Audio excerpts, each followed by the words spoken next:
Bonjour à tous, je m'appelle Anne-Céline Ginoux, je suis professeure permanente en marketing à l'IDRAC et je vais vous expliquer comment faire un bon benchmarking. Commençons par définir tout d'abord ce qu'est un benchmarking. Il existe 4 catégories de benchmarking présentées dans la description de cette vidéo. Nous nous attarderons uniquement sur le benchmarking générique ou fonctionnel. Le benchmarking générique ou fonctionnel est un processus de recherche, d'analyse, d'adaptation et d'implantation des meilleures idées et pratiques observées dans les domaines les plus performants de certaines entreprises. Vous allez donc étudier comment telle idée, pratique est mise en œuvre avec succès par d'autres organisations afin de proposer de nouvelles solutions. Pour ce faire, je vous propose de suivre 5 étapes.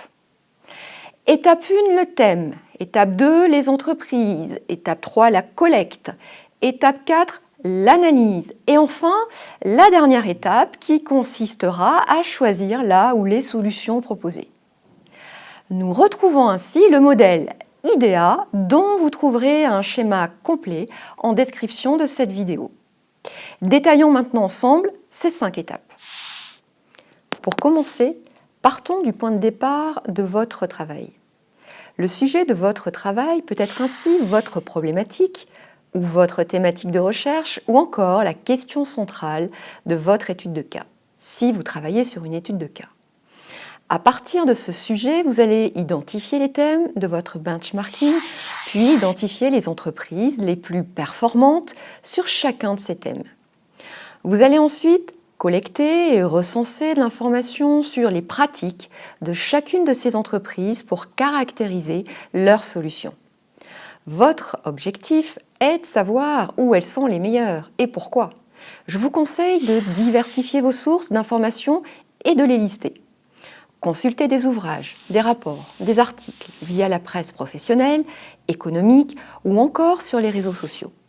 Et n'oubliez pas de consulter votre réseau professionnel. Les personnes qui vous entourent peuvent être le meilleur, voire le plus rapide des accès à certaines sources d'informations. Une fois les informations collectées pour chaque solution, il vous faut les analyser.